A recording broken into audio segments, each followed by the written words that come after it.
Welcome to Bear Archery's Hunting 101 podcast, where hunters new and old come to learn and find inspiration from stories of hunts gone by. Everyone is welcome to enjoy the outdoor way of life, and there is no better time to start than right now. So let's head into the great outdoors with your host, Dylan Ray.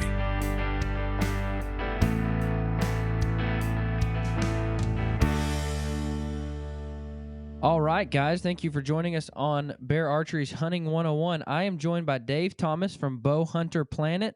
Dave, how are you, man? Good. How are you? Man, it is frigid cold here in Kansas. I think it was like 21 degrees this morning, so I am sitting by the fire in the man cave and just going to enjoy talking hunting with you. Yeah, oh, for sure, for sure. It's always good. Now, it was cold here in Michigan, too, today, so yeah, I hear you.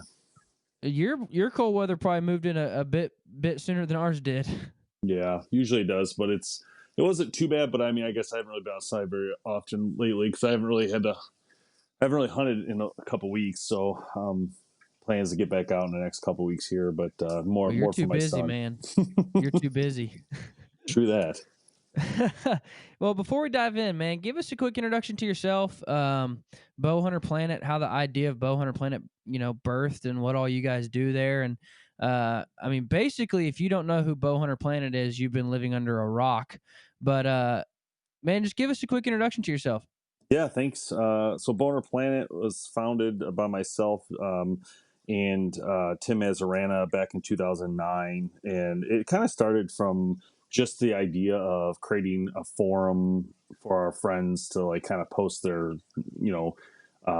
experiences to, so we wouldn't forget them. It was kind of basically started with that. And then it kind of dwarfed into what we call Test Lab, which is us reviewing products online. At the time in 2009, when I looked at what was on YouTube and other, online forums of video content, it was real weak. And there was only a couple reviewers that were doing reviews, and they're doing it from their backyards, and some of them had like kids' toys in there. And I just thought, man, if I could just make this look a little more professional, it could be a good time. We could, start to learn something.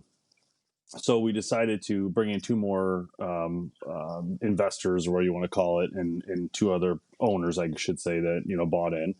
And then we brought in Jamie Noteboom, and then we brought in Kevin Conlon, who's actually my father-in-law. So by that time, then, as we hit like 2014, a couple years later, we had already started doing reviews in my garage. And then we moved that to a studio, which we had built with the help of them guys to make it more of a serious production. And we reinvested every penny into the gear. So the good news is we always had day jobs. We never had to have any money. So we were able to reinvest a lot of money into the business and turn it into what you see today when you watch Bow Hunter Planet Test Lab, the podcast, or any of our stuff that we've done. We've been able to put back into the quality. I think that's always been the biggest issue. In these last few years, we've seen a huge trend upward on obviously online and podcasting, all this stuff with video content and quality of video content. You're seeing people using Red cameras in the field now. So the whole everybody's getting it, is my point, and saying, hey, we need to have better cameras. We have to have better stuff. You got to invest in something you love, and you got to do it. And that's how we always looked at it. Was like, look, we love doing this. We love testing bows. We love testing products. But we're never going to get anywhere if any company like Bear Archery looks at us and says, they're too small. We always want to have that look, that polished look of a good production and solid audio, solid quality video and editing and things of that nature. So that was a big part of it. But to be honest, it was fun. Like I learned so much in video editing and audio production. And so over the years, I've gotten better and better at it. And I've recognized what I can do and what I cannot do. And that's obviously helped, take it a lot further as we go. Right. Well, man, from the bottom of my heart, let me just tell you, I appreciate what you guys do. I've watched you guys now for a while. I love watching new bow reviews. I just enjoy watching you guys. So keep doing what you're doing, man, because that kind of content is absolutely needed. I just love how you guys give unbiased reviews of everything. So again, just keep doing what you're doing, man. Before we dive in, I do want to give a quick thank you to our friends over at Nexus Outdoors. Of course, you guys are familiar with those guys and my love of Scent Lock and Oz by Scent Lock. And and scent blocker. I told you it was frigid cold this morning, and I know I talked about this on another podcast, but earlier in the season it was 16 degrees here in Kansas, and I had on the Fortress bib and jacket from Scentlock, and I actually hunted the entire time with my jacket unzipped. That's how incredibly warm that thing kept me. Now I wasn't a ground blind. If I was in a tree stand where the wind was hitting me and the snow was hitting me, wouldn't have been able to do that. But I am just an absolute huge fan of Scentlock and the Oz products by Scentlock. So make sure and go check out all of those brands that Nexus has to offer. You're a coffee drinker, aren't you, Dave? Huge coffee drinker. I've caught that from your shows, man, and I just want to encourage you. I just recently stumbled upon a coffee brand by the name of Backwoods Grind. Have you ever tried it? No. I am currently sipping on a delicious pour over from Backwoods Grind. So you got to try them out, man. I know. If you're a coffee connoisseur, you'll love it. I just like finer coffees, so give them a shot, man. They don't sponsor the show or anything, but just fantastic coffee. So give them a try and let me know what you think. But well, here's what I wanted to do. I just wanted to kind of have a season recap with you. I know you told me that you haven't got to get in the field in the last couple weeks, but I know you've still been out and still hunted some, and I want to start by saying thank you to all my listeners, because I was so incredibly encouraged when Bear posted I harvested a buck. Guess it would have been a week ago today. And when Bear posted that picture, there were so many comments of people saying, can't wait to hear about it on next week's show. And that made me excited, man. I mean, I'm sure you get comments like that all the time, but that made me excited, man, to hear that people were intrigued enough of the show to be excited about hearing the story. And so I'll go ahead and share that story with you of the buck I harvested last week. So I got a new property. I got access to a new property and quickly found two shooters on the property that I've been watching now for 2 years. I had one of the craziest ruts I think I've ever had. Just deer everywhere. I was calling my friends afterwards, and they would say, what'd you see tonight? Well, we saw this. And I was telling them every night, I saw 30 plus deer running through the field, running by me, just going nuts. And I actually saw in daylight on hoof both of my shooters in 1 week. Wow. The first time my number one primary shooter came into 50 yards, and I needed him to take 2 more steps from behind a tree, and I drew back like 3 different times, and he never would take that step. And so he got on a hot doe and ran off. And then 2 days later, my number 2 shooter buck came in and was on a beeline straight to me. I mean, he was coming straight to me. I got my bow down, got ready. He got to 82 yards, and a hot doe walked by him, and he got distracted and went with her. So encounters with both of my shooters, and the number one shooter is a 160 plus deer. Wow. So to have that kind of activity in a week was just insane. Monday morning rolls around, and I had an encounter with my number 2 shooter again. So I had 2 encounters with him in a week. And I had to leave Tuesday to go to Arkansas for the holidays. That's where my folks and all my family's from. So I had to leave Tuesday, and I really wanted to get it done before I left, because there's just a feeling of going back home and all your friends and family like, oh, let me see the pictures, tell them the story. There's just that feeling. So I really wanted to get it done Tuesday night. And sure enough, I get in the tree, 20-mile-an-hour winds.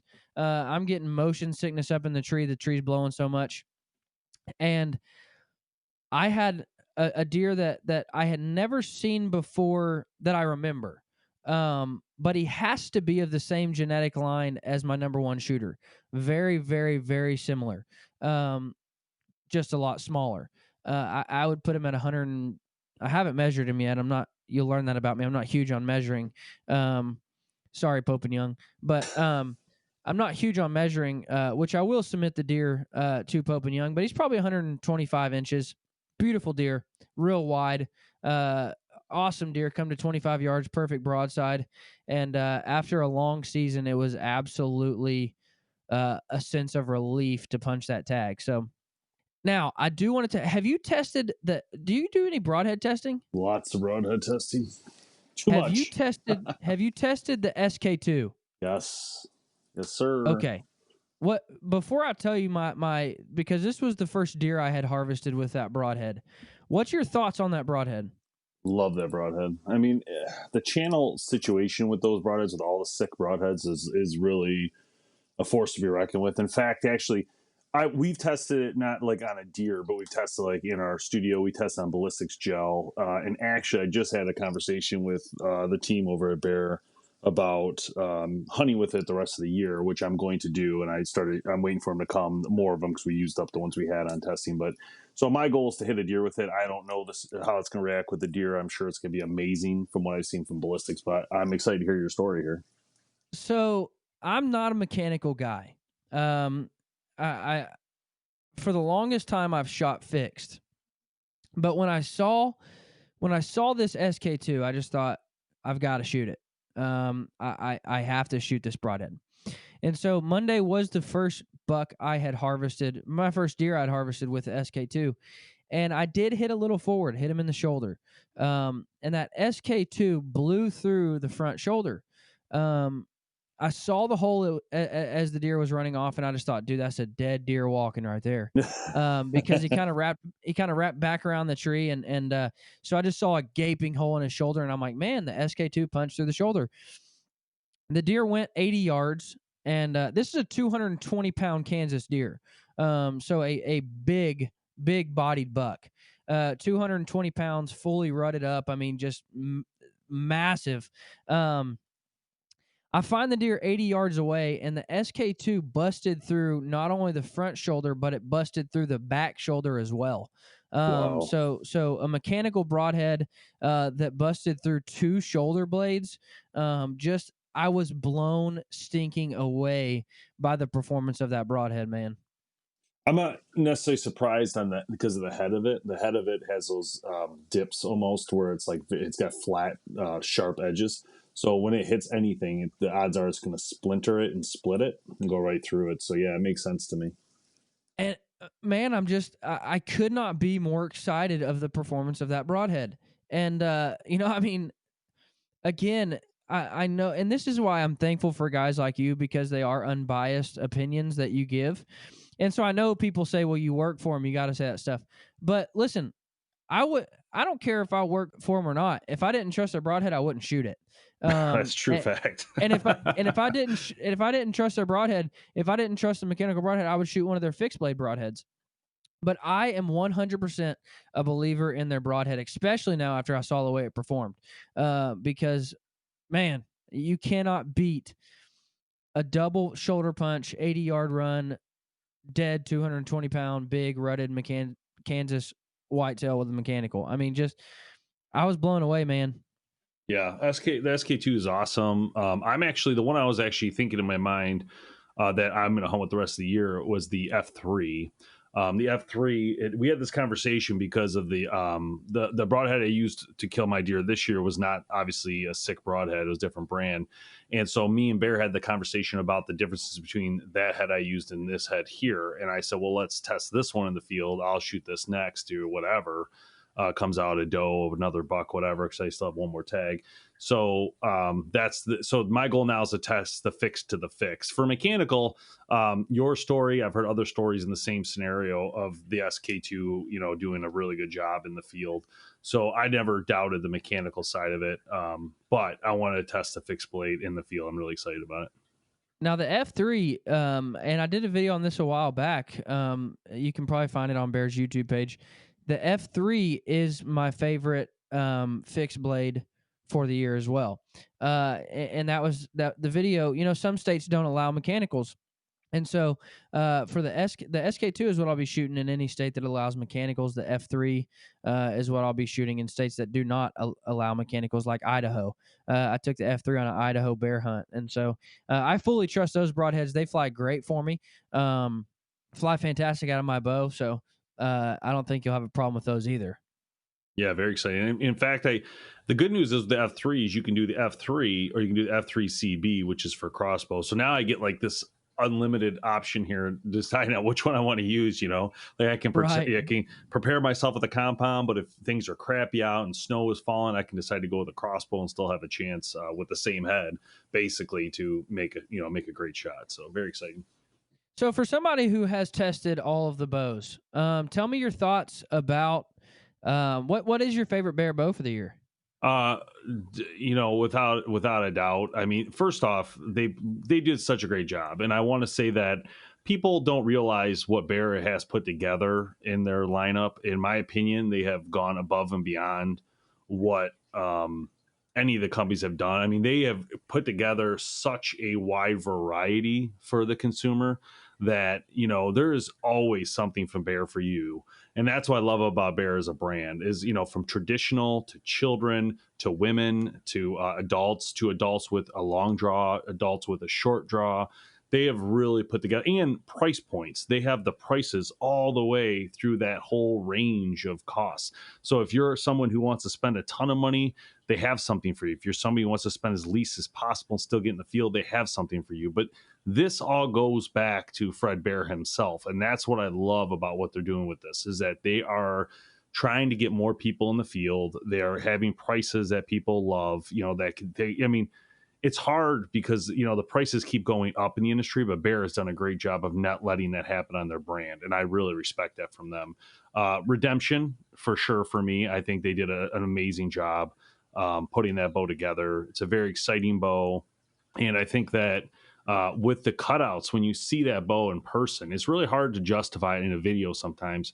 And I try to explain it in videos because it's just such an overwhelming cutout on that bow that riser is really one of the most incredible risers today that I've seen. Yeah, it's I mean, some bows have a cage, but it's almost as though the entire riser on the Redemption is a cage. I agree. The way they intertwined, interweaved in between, it's just incredible. It's that type of CNC machining is not easy to do. And what they've done with that is literally really, really incredible. And then match it up with the cam. I mean, it's a very smooth system, very good system, very solid. And the finishes, I mean, they got some cool colors, including the original Fred Bear camo, which, I mean, that's the one they sent to us and it looks incredible. Obviously the real tree, then they got some veil in there, and then the solid colors, which for Bear, those solid colors have done very well over the years. I mean, when they started introducing that, like those colors a few years ago, I think they had like a sand and some other ones. They've always done very well, and people really like the colors. Yeah, man, I got the olive color. Absolutely. The word I'm going to use is sexy. I mean, just a Yep. good looking stinking bow, man. This bow, comparatively to the status, is leaps and bounds better. And I don't even know how. Dead in the hand, super quiet. It's got to be, I don't have what do you call those machines that tell you the noise level? I don't have one of those. Decimal But reader. Yeah. yes, yes. Now look, I showed my redneck learning there, but it's gotta be. I mean, it's so much quieter than the status. Smoother draw, better back wall. I'm just blown away by this bow. Now I do want to give an update. I switched back to a whisker biscuit this year after 9 years of a drop away, and this was kind of a big deal for me. I'm in the process, Dave, and I don't know if you've ever went through this. I'm in the process of trying to simplify everything I do, and to just kind of dumb down everything I do, so I can get back to just the pure joy and love of archery. Because man, I overcomplicate things so much. I from rest to sights to stabilize. I mean, I overcomplicate and overthink everything way too much. So I went back to a whisker biscuit. One shot out of the box, and I had a bullet hole through paper. Myself and everybody at the bow shop was blown away. Mainly because everybody in the bow shop was like, dude, you're shooting a 4-fletched out of a whisker biscuit. It's not going to work. And I was like, well, hey, listen, my friend John, who is the president of Bear Archery, told me it will work. So you shut up. And so they shot it through paper, and they're all like, oh crap, a bullet hole. It worked, and we didn't have to tune it at all. This is fresh out of the box. And I was like, yeah, my friend John's better than you are. Shut up. Just kidding. But bullet hole right out of the box. I go home, and I was really worried about a whisker biscuit from longer distances. So I'm shooting the React Trio from Trophy Ridge. So I sighted in 40, and I jumped out to 60. And within 20 minutes, my bow was sighted in out to 60 yards with a whisker biscuit. 2 days later, I go and shoot a buck, and obviously the bow was tuned perfectly to both blow through 2 shoulders. So just blown away by the whisker biscuit. I wish I would have went back 8 years ago. I mean, just simple, man. I mean, simple, and I love it. But yeah, I just wanted to give an update on that because we had talked a few episodes about me switching back to a whisker biscuit, and so I did make the switch back. It worked perfectly. I am 100% pleased, and yeah, that's all there is to the whisker biscuit story. What do you shoot a whisker biscuit?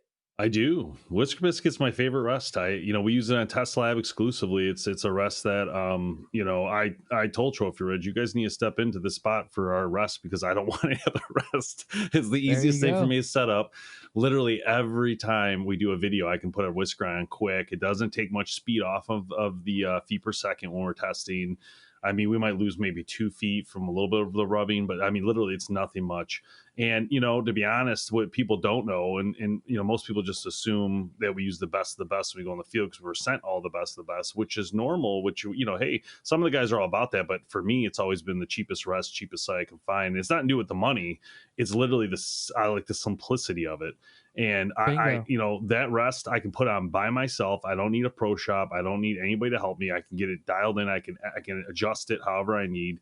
I keep one, and I'm working on a video right now for everybody. It's called the Toolkit video. It'll be on Boner Planet soon. And it's going to be about having basically a fishing box in the field that has like an extra whisker biscuit in it, a small Trophy Ridge sight in it. That's a cheapie. These are all cheapie parts that you should have access to in case something breaks in the field.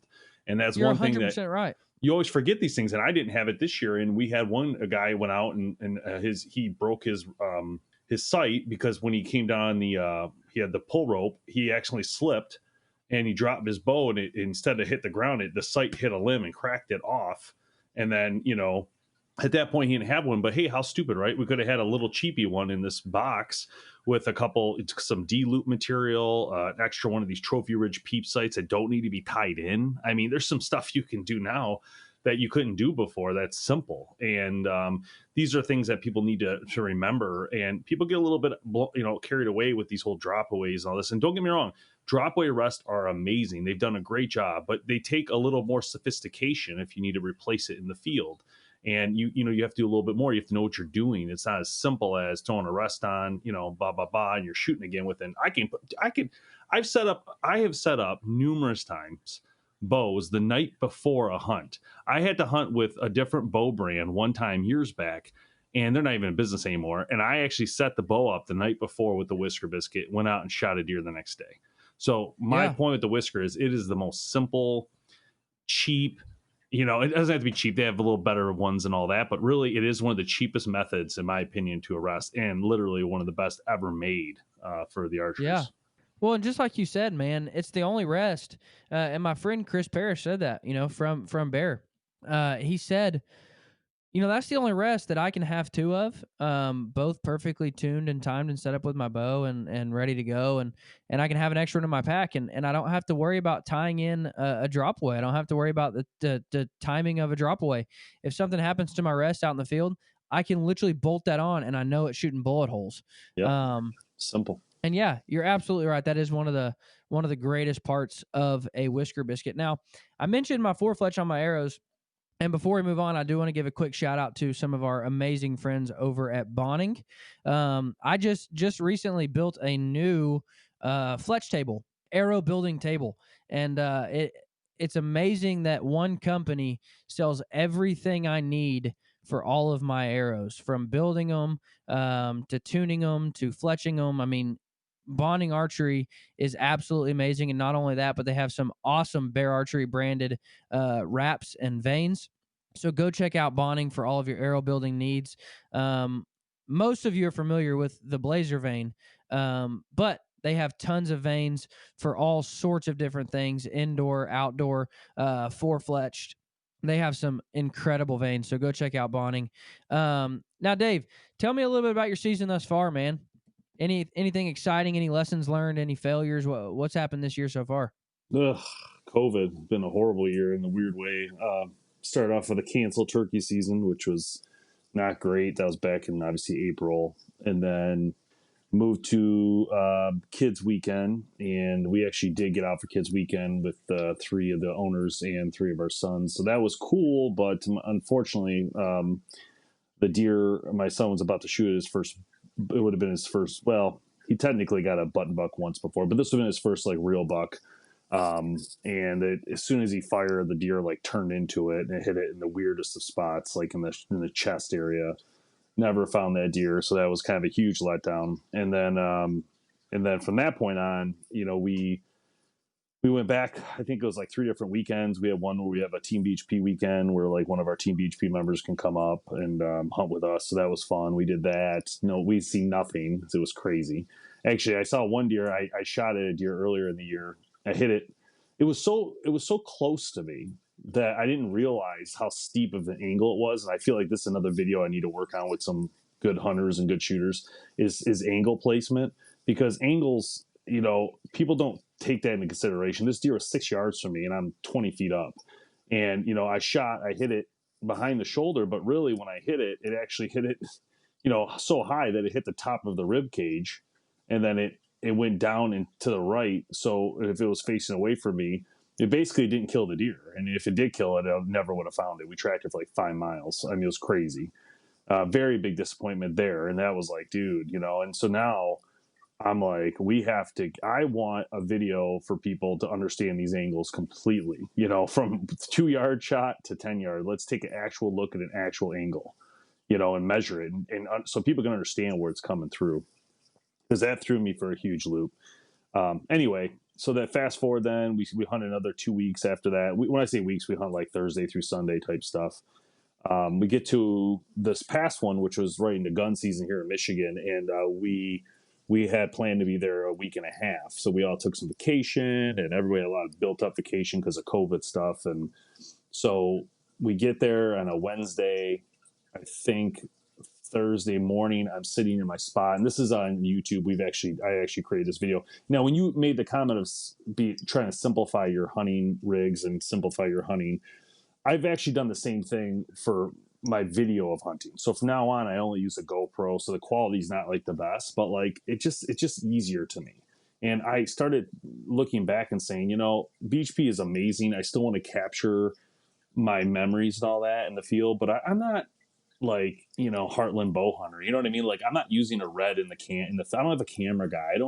I'm never going to compete versus that. So there's no need to like get crazy here and start filming with DSLRs. I used to do that, but it's just so complicated, So I decided just to mount a good GoPro on my bow and go from there. So in the morning hunt, this nice buck comes across the field about 500 yards. And it was definitely its nose down. It was checking scrapes across the huge, vast area, but it runs right over to me. It was crazy. But what happens is it goes to my right and it goes to my other stand. So I'm in stand 1, it goes to stand 2, and I couldn't believe it. It's like a 60-yard difference. So I was really disappointed. I'm like, man, I'm in the wrong stand this morning. I can't believe it. And then fast forward to the afternoon hunt. Well, I decided to hunt stand 2 just in case he comes back through.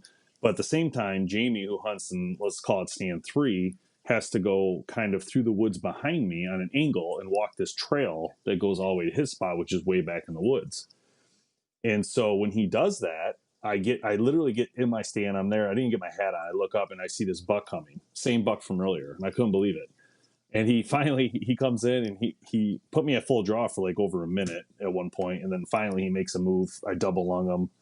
He does the death drop. I hear it. I'm not sure it's real because we've had a lot of missed opportunities on this land. We call it the curse. And I go to look for him by myself and I find him, and it was a really good experience. And, just knowing that we got it done finally, the angle was right this time. It wasn't overwhelming. But yeah, it was a good time. And then to finish it off, I actually ended up cutting my hand open while I was gutting them. Oh, Yeah, I was that's so the mad. worst. It wasn't too bad, but it was definitely probably could have used stitches because of COVID. I'm like, I called my sister-in-law who's a nurse, and I was like, what do I do with this? I showed her a video of it. She's like, just use butterflies and wash it really good. So I did this whole process, and it worked out fine, but it sucked, because I'm sitting there gutting it, and we use Cold Steel knives, and they're one of our podcast sponsors, and they're so sharp and they're a thicker blade. And I came down, like I was working on the butt area, and I came down literally right on my freaking pinky finger, and I could see inside the glove, like the blood just like filling inside the glove. I'm like, oh no. So I'm like pulling it off, and sure enough, it's just gushing blood. Oh, And I that's had to horrible. put it on my pants, and I'm trying to hold my arm up, and I call the guys. I'm like, I need some help because now I'm one-handed. I have no idea how bad this cut is. So Tim comes out there in his truck. He just drives back there, which was actually kind of comforting knowing he didn't care and just drove right in. He didn't care about scratching his truck in case I really was. So anyway, he comes up. I go, you see all this blood on me? It's mine. It's not the deer's. Yeah. It was like all my Man. clothes. It was crazy. One of the worst cuts I ever got, I was skinning out a ram head, and the knife slipped off the forehead bone right there where it's just so hard to cut, and went into my thumb. And I remember, I'm fine, like, I've been through childbirths with my wife and everything, and if it's not happening to me, I'm fine. But when it's my blood, I freak out, dude. Yeah. So I'm trying to walk in the house, and people are always like, dude, you've had your arms up a deer's chest cavity, and rip the heart out of a deer, and blah blah blah, and all this good stuff. But when it's my blood, it's different. So I've cut my thumb, and I'm in the middle. I'm like trying to walk into the house, and I'm about to like pass out, and I'm blacking out and everything.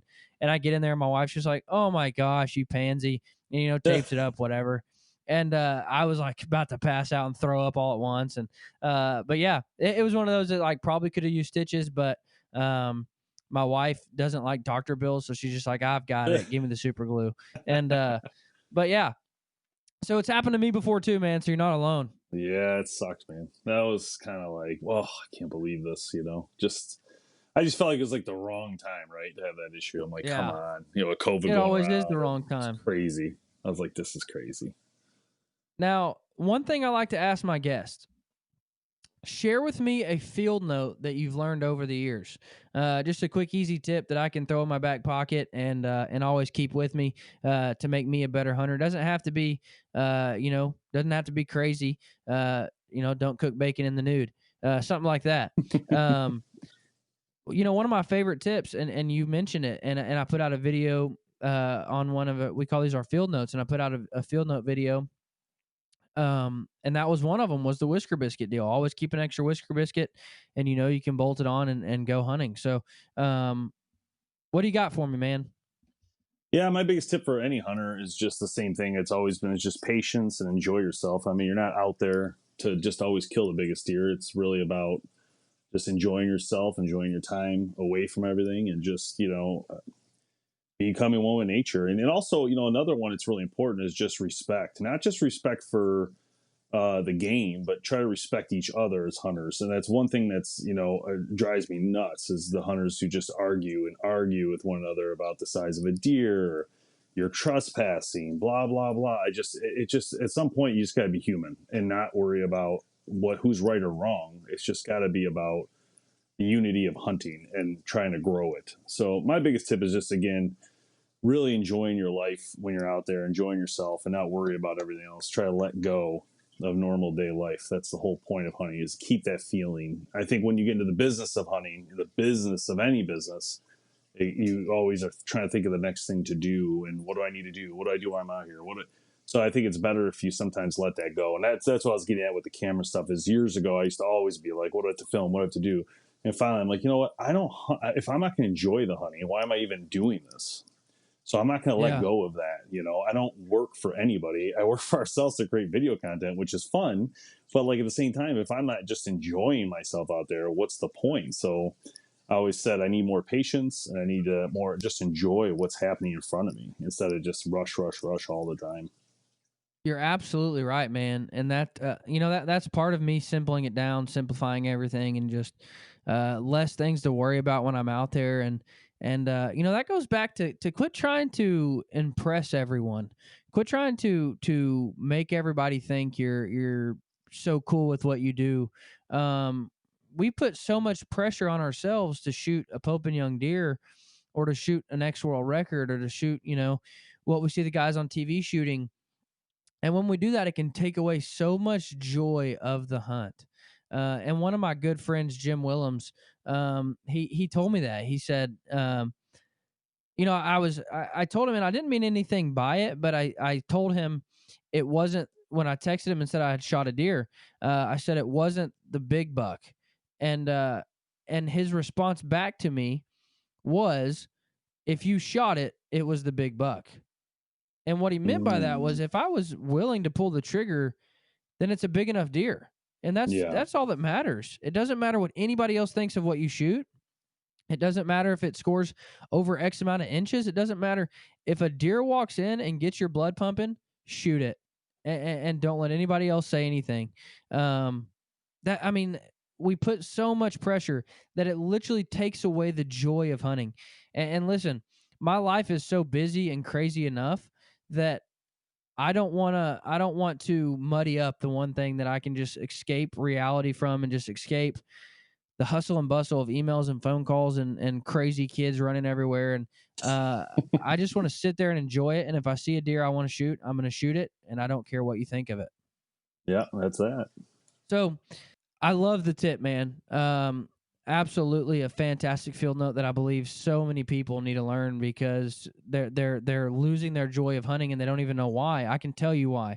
Because you're so concerned with making cool videos, or getting cool pictures, or shooting the biggest, best deer. Just enjoy hunting for what it is. Before we go, I do need to give a quick thank you to some of our friends over at Three Rivers Archery. They are the one-stop shop for anything you need traditional-wise. From the bow itself to arrows to quivers to targets, they have everything that you need, with same-day shipping. I ordered some arrows not too long ago, and 2 days later, they're on my doorstep.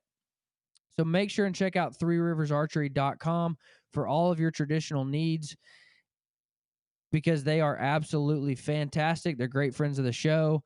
They're great friends of Bear Archery, and just fantastic guys to deal with. And they're absolute experts. If you have any questions about traditional archery, and I'm making the switch, I'm making the transition into shooting a recurve, and I promise you, their number's on speed dial, and I call their customer service all the time and say, hey, quick question. What spine arrow? What grain broadhead? What? And they're fantastic at answering questions. So whether you've got questions or whether you need a shot, make sure and keep Three Rivers Archery in mind. Dave, thank you so much for coming on. Guys, if you do not follow Bowhunter Planet, go check them out, because they are absolutely fantastic. They're great friends of Bear Archery. They put out some fantastic reviews, unbiased reviews. So make sure and go follow Bowhunter Planet. Dave, thank you so much for coming on, man. Have a great week. Thank you. You too. Appreciate it.